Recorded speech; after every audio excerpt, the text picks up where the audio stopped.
Sawa imeanza. Ukiongeza. I am at the historical Koshok Church.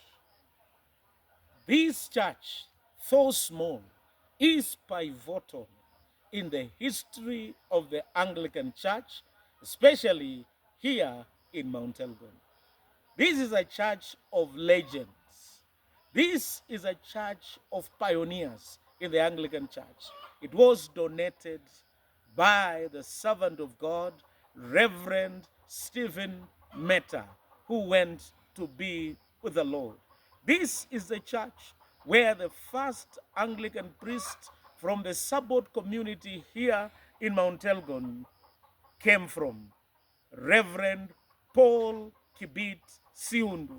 The other icons, they were lay readers like Jephthah or Kiru, who came from this place. Allow me to say that this place depicts the history and the spectacle of Katakwa Nambale fiasco. I want to say that from this church, Paul Kibit Siundu went and became a member of Kitale Diocese. Metta went and served in Katakwa, and some went to Nambale. I want to say that the spectacle, the Katakwa Nambale tussle, that took a very long time, cannot be defined as one event. I want to look at it critically as a scholar. They were questions of justice and perceived exclusion and marginalization of certain communities. Number two, there was ambition for office, for church office and church seats. Number three, there were real issues of self-determination, craving for a diocese that could serve people better. But the personalities that were involved and the issues that emanated, some thought they were protesting against what they thought was not a proper process. That's why they went to Katakwa. You remember the story and the siege of the Archbishop's residence or barn in Nairobi.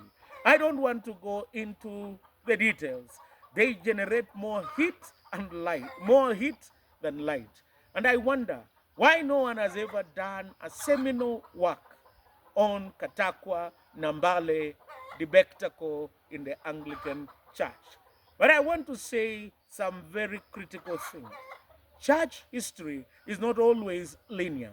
It's not always upward projection. But I want to say church history depicts a motion of advancement and recess. Here, the church recessed. There was a great church, and I want to say a big church here. People worshipped without regard to tribe, race, or creed. We were all Anglicans. From here to the other side of Mount Elgon, people mingled. And I want to say, after this spectacle, division came based on tribe. And you will be surprised that in Mount Elgon, there are places that are under Bungoma, there are places that are under Katakwa, and there are places that are under Kitale, due to different orientation of people and due to their different understanding. During that time, the church recessed. There were churches that were closed. But in all things, God works together for good. It is these people that took the gospel elsewhere, wherever they went, after the infamous 1992 tribal clashes. I was a preacher at St. John's Kiminini for 8 years. And I want to say majority of my Christians came from here. Reverend Stephen Metta was my Christian for 8 years. A very committed servant of God, a true churchman, but served and gave this piece of land to the church. We should celebrate the heroes. Despite the challenges that they faced, they soldiered on, they remained true to the Anglican faith, and they preached the gospel. And I want to say that they left a seed. From Paul Kibit Siundu, the gospel has been preached in many places. He took the gospel to Mosop and even to Kipsikrok, where I think, if my memory serves me well, is St. Paul's Kipsikrok Church. And I want to say that let's learn from history. Number one, that God can use a crooked stick to draw a straight line. We serve a God who is greater than all human plans and ambition.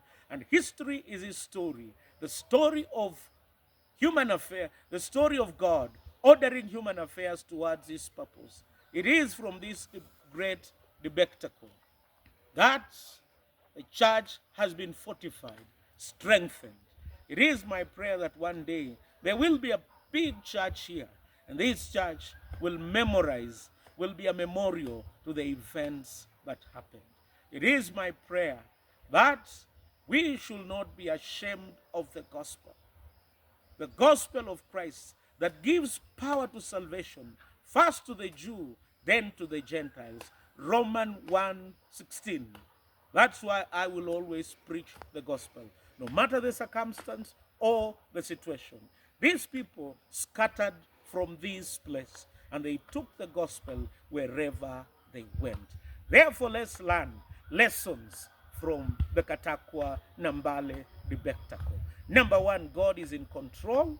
Number two, God allows certain situations to propagate his gospel. Number three, God is great. Number four, God has a plan. And it is my hope and prayer that the church will grow. The Anglican Church and the Church of Christ will grow wherever and flourish, wherever the gospel is preached. And let's not forget our history. May the Lord bless this church and this area and the mountain. I enjoy the breeze. I enjoy the opportunity to be here. In the name of God the Father, the Son, and the Holy Spirit.